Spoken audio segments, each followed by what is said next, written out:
Serial Mahadev and sons में भानु वैसे ही कोई मौका महादेव से भिड़ने का नहीं छोड़ती और अब तो रज्जी की नौकरी को लेकर इन दोनों के बीच में सॉलिड वाली तनातनी हो रही है।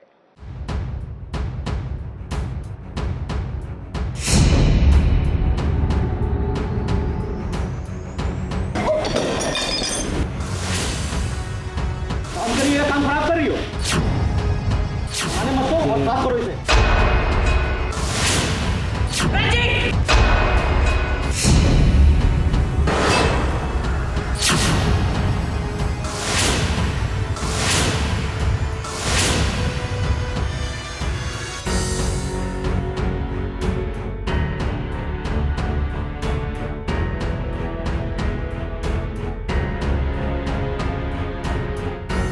माना कि भानु ने बदले के लिए रज्जी का इस्तेमाल किया, लेकिन ये बात तो सच है कि उसने फूलों की तरह पाला है अपनी बेटी रज्जी को। अब रज्जी को यूं वेटर की नौकरी करते देख भानु के दिल में आग लग गई है। जहां पर रज्जी नौकरी कर रही है वहां पर तमाशा तो हुआ। रज्जी ने सबके सामने माफी भी मांगी। भानु माँ आ जाती है पहले ही दिन तमाशा हो गया। भानु माँ को बहुत बुरा लगता है कि इतने प्यार से जिस बेटी को पाला है वो इस साल में है, वेटर की जॉब कर रही है। भानु माँ तो बिल्कुल बहुत बुरा लगता है उन्हें, और फिर मैं उन्हें भी मैम सर बोल के सॉरी बोल देती हूँ। अब उसकी नौकरी बचेगी या चली जाएगी ये तो नहीं पता, लेकिन इसके बाद जब वो घर पहुँची तब वहाँ पर पीछे पीछे भानु भी आ गई। और बाप रे बाप, जो तमाशा हुआ कि पहले तो हमेशा की तरह महादेव को पता ही नहीं चला कि आखिर भानु इतनी आग बबूला क्यों हो रही है। इस हद तक गिर जाओगे ना, ऐसा हमने कभी सोचा नहीं। भाई आप कौन सा कांड कर दिया है? किस गुनाह की सजा देने आई हैं अभी? ये जानबूझकर तुमसे गुलामी करवा रहे हैं ताकि भानु वाजपेयी को जलील कर सके। तो भानु का वही है, वो बार बार आती है, इस परिवार पे इल्ज़ाम लगाती है, चली जाती है, उससे फिर घर में कलेश होता है। तो मतलब यही है, मतलब जो एक लाइक अ विशियस सर्कल घूमे जा रहा है।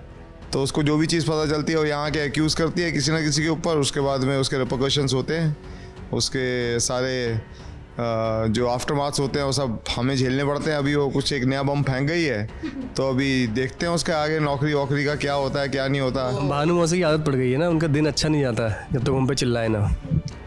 और पापा तो उनके हमारे फेवरेट हैं, महादेव। तो आई वो और चिल्ला के गई, जैसा कि आपने देखा अभी।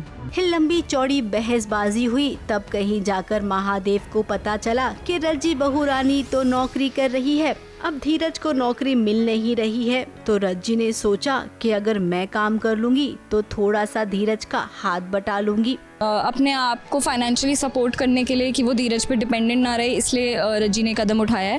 और अभी पढ़ाई लिखाई पूरी नहीं हुई है और सबसे जल्दी जो जॉब मिली वो वेटर की थी, तो रज्जी ने वो जॉब ले ली है। और धीरज काफ़ी गुस्सा भी होगा इस बात पे कि तुमने क्यों ये जॉब ली, बट उसका बहुत सिंपल सा कहना है कि वो डिपेंडेंट नहीं होना चाहती है। जैसे धीरज घर वालों पर नहीं होना चाहता, रज्जी किसी पे भी नहीं होना चाहती। अब इसमें कोई गलत बात भी नहीं है, लेकिन यहाँ पर तो सब कुछ गलत हो रहा है। महादेव अपनी बहू से काम करा रहा है, उसके बेटे निकम्मे हैं। न जाने क्या क्या बोल गई भानु और महादेव को सुनना पड़ा। तो महादेव और धीरज के बीच में ये थोड़ा लड़ाई शुरू हो गई है कि अपनी जिम्मेदारी खुद संभालो और खुद करो उस चीज़ पे। तो धीरज जो है जॉब ढूंढ रहा होता है, बट धीरज को जॉब नहीं मिल रही होती, तो उसी की वजह से रज्जी निकल जाती है घर से जॉब करने के लिए, जिसका बहुत बड़ा तमाशा हो जाता है, जिसकी वजह से रज्जी और धीरज के बीच में लड़ाई होती है। विद्या को भी नहीं पता था कि रज्जी नौकरी करने गई है। अब कोई तो जरा समझा दो कि कैसा परिवार है, घर में कौन क्या करता है क्या किसी को पता नहीं चलता है। हमेशा ये खबरें बाहर से ही क्यों आती है महादेव के घर में, और किसी दिन तो शांति मिले। अब हम उस दिन का इंतजार कर रही हैं जिस दिन इन दोनों परिवारों को शांति मिलेगी। बेवजह ये एक दूसरे के घर जाकर लड़ाई करते हैं, ये आखिर खत्म कब होगा, इसका इंतजार हम जरूर करेंगे। मुंबई से शिवानी सिंह के साथ एबीपी न्यूज रिपोर्ट।